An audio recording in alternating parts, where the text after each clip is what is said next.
So when I was about 11, we had just gotten our rescue dog Barkley, and his treats smelled and tasted horrible. So I thought, why not make my own? And I started looking up recipes and finding different things that were good for dogs and bad for dogs, and like things that dogs can't have and stuff. And I started passing them out throughout the neighborhood to family and friends. And then when they started asking, where can I get more of these? That's when we kind of knew it turned into a little business. Ah, cool. So did you make most of them at home to start with? Yes, we made all of them at home. Oh, cool. Awesome. So how many were you sort of doing in the beginning there when you were starting to make these treats? It was kind of hard to keep up at first because we were going to different shows every week, like different adoption events, and every single day we sold out that we went, so it was kind of hard to just keep on making hundreds of them and just keep on selling out, but we all knew the work was worth it. The business has definitely blown up today. It is much different from when I had just started it. From then, we had never been in any stores, and now we are in thousands of stores across the country. We're always on TV a lot, and we never know when we're going to go on, so there's always just a random push of orders that just comes in, and we're like, oh, we aired somewhere, so we'll have more. Now, was there when you started to make it happen and it started to just take off really quickly, what was the first sort of news story that really promoted it, that really got it happening for you? The thing that really got it pushing for us was that I'm only 11, and that I have started my own company, and that no other 11-year-old, I don't think, has been making dog treats and selling them and making a profit on them. So that's what kind of stood me out from the rest of people, and that's what kind of got people's attention when they saw it. Ah, cool. And you managed to go from there onto Shark Tank?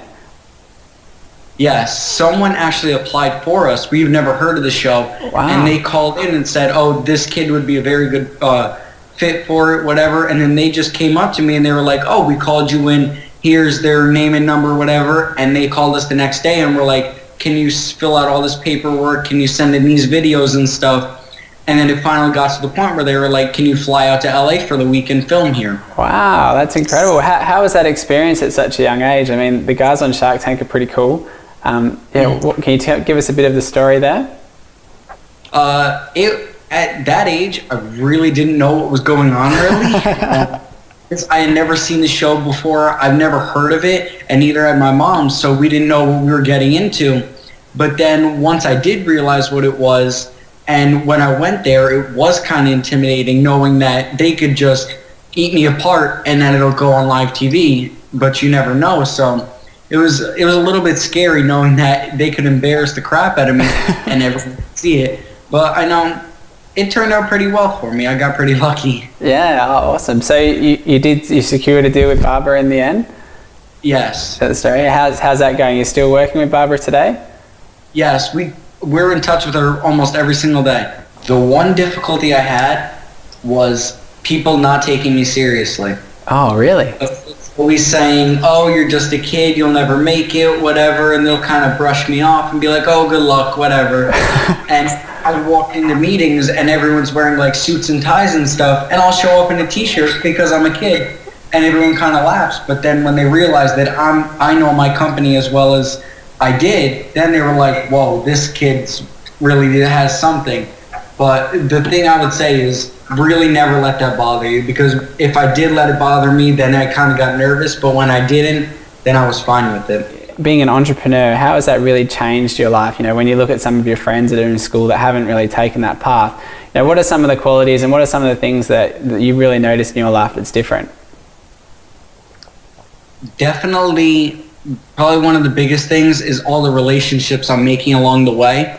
I'm meeting so many owners of companies. I'm meeting so many professors and presidents of colleges and stuff like that. So it's really building up good connections that are really going to help me later in life, while all the other kids are kind of just going through school, just pushing along through that, while I'm taking the extra step and meeting all these new people that can help me later in life, getting me into things and helping me out. You know, what advice would you give to a young entrepreneur wanting to start their first business? If there was, you know, it doesn't have to be just one thing. If you had a couple of really cool key tips from your experience and you wanted to share that with kids, what would they be? I would say failing is the best thing that could happen to you. Oh, Because cool. you will learn from the mistakes that you make. If you make a mistake, you're never going to make it again because you're going to notice that and you're going to look out for the bad thing you did. But also, one thing is, don't care what people say. There's been so many people out there who wanted this business to fail, and then when it blew up, they all kind of went away. And so I would just block out the haters and listen to them. Oh, awesome. Oh, that's great advice. Wow, thanks, Ryan. That's been a absolutely incredible interview. Thanks for your time. I really appreciate it.